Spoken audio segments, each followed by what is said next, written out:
Hey folks, so why don't we take a few minutes and take a look at the additional detachments that we've seen recently. We did have an opportunity to go over the patrol, battalion, and brigade detachment, and we talked a little bit about dedicated transports, we talked a bit about restrictions and command benefits. We also talked about what was required to create these battle-forged armies. Now, the new, or not necessarily new, but these specific detachments here, they're kind of focused on, rather than an overall well-balanced list, it's more kind of focused on specific aspects of an army. So you might have an army that's focused on elites or fast attacks or heavy supports, and this is where you can really benefit from those types of armies using these types of detachments, essentially. So one thing to make mention of before we jump into them is that when you create a battle-forged army, you start off with 3 command points, and you add any additional command points that you get from the command benefits for these different detachments. Keep in mind, there are detachments that do subtract from the total too, so just keep that in mind when you're building your armies. The only other thing to really say is that when you are building an army, and this was mentioned, and I don't know if it's going to be something a lot of people are going to take advantage of, but definitely for someone that's maybe getting into the game or trying out new units, it might, and they're in midst of assembling these units, they might benefit from this.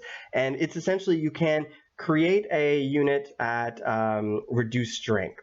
So essentially, let's say, for example, you have 5 Space Marines that are required to create a tactical squad. So you got your sergeant and your 4 Space Marines.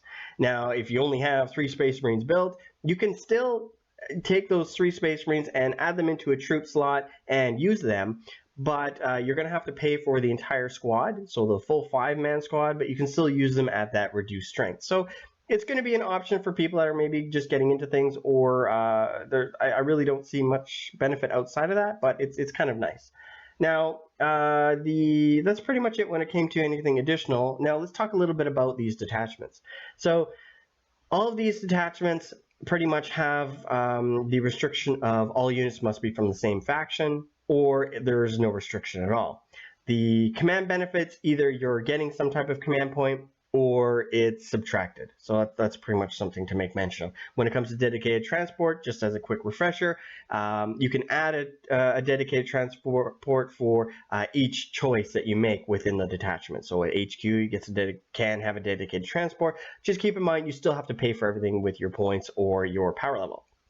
So, jumping into the Vanguard detachment. This one here is going to be focused on elites. So it looks like our Death Wing would definitely like this one here, where you're starting off with your HQ and 3 elites as your prerequisites. The command benefits for these guys is you get 1 additional command point. So adding that to your 3, you got 4. Not too bad. And then, of course, you've got the option for dedicated transports. When it comes to the Spearhead detachment, here it's going to be focused on heavy support, so I could see this being more of a guard-oriented detachment, getting those Lehman Russes out there, those big tanks, and then of course adding on your HQ and any dedicated transports that you might want to have. I think they've got an HQ tank too out there, so it'd be great to see just a ton of tanks on the table. There's the only restriction, of course, is the faction. I'll have to be the same. You get 1 command point for the command benefits, and then dedicated transports, take them as you want to. The next one would be an Outrider detachment, and this one here is 1 HQ and 3 fast attack for your prerequisite. So this one I'm really liking for my Dark Eldar because there's so many fast attacks. That or the brigade detachment. They've got a lot of fast attacks in there too, so I could see one of those 2 working out for me. So here you get 1 command point for your command benefits. Their restriction is they have to be from the same faction, and of course you get dedicated transport for every option that you select within the force organization chart for the detachment. So those are pretty straightforward. Those are kind of very thematic and very focused on one specific aspect of an army for the most part. And taking a look at the next one, we've got a command detachment. This one here would be kind of interesting to use if you have a lot of HQ units and you want to try out something a little bit different. Because once you add those guys on there, you really only have access to an elite and then a Lord of War. So I'm not sure how that would work, but no army specifically comes to mind that would really benefit from that. But I would love to hear what you guys think on this one for sure, because I'm really curious on what your guys' thoughts might be for creating a Supreme Command detachment. It could be fun if you just want a crazy all HQ no holds bar battle. You do get dedicated transports, and then command benefits. You're going to get one, and then everyone has to be from the same faction.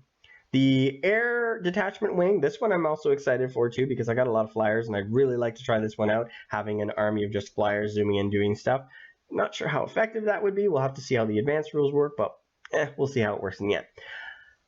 When it comes to building this one out, you're going to have a prerequisite of 3 flyers, not too bad, and then of course you get 1 point for your command benefits, and then all units must be from the same faction. The next detachment that I want to take a look at is the Super Heavy Detachment. I'm not sure how this one's going to work out when it comes to playing against it.